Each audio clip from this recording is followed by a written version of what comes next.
Our hair may be curly because the oil isn't smoothing the hair down. Neil Thompson reads from the book he wrote. This book is for curious children. The book is titled Ask Uncle Neil, Why Is My Hair Curly? You see this part here, right here? That's called the intervertebral discs. Thompson is a scientist and engineer who has worked on spinal implants and researched many medical mysteries.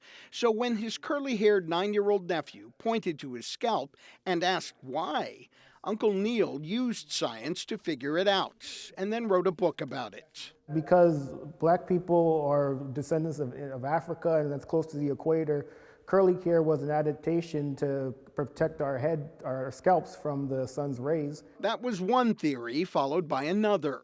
Because curly hair tends to be less oily than non-curly hair, that's why it's curled. You know what would be really cool?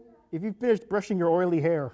This morning at the San Ysidro Public Library, among the hundreds of children's books and Black History Month selections, Uncle Neil was invited to share his story with some very young children and their mothers, who appreciated the inspiration on how to best answer some of life's perplexing questions.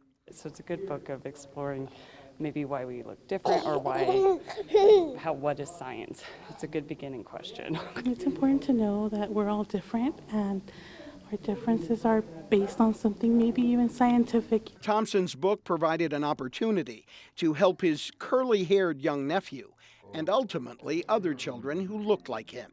There are a lot of books out there about hair, but they come from the perspective of accepting your hair and loving your hair, that type of thing.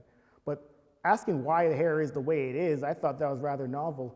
In the end, Thompson determined there is no one right answer, with no scientific consensus.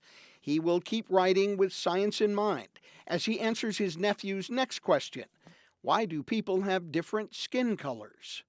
M.G. Perez, KPBS News.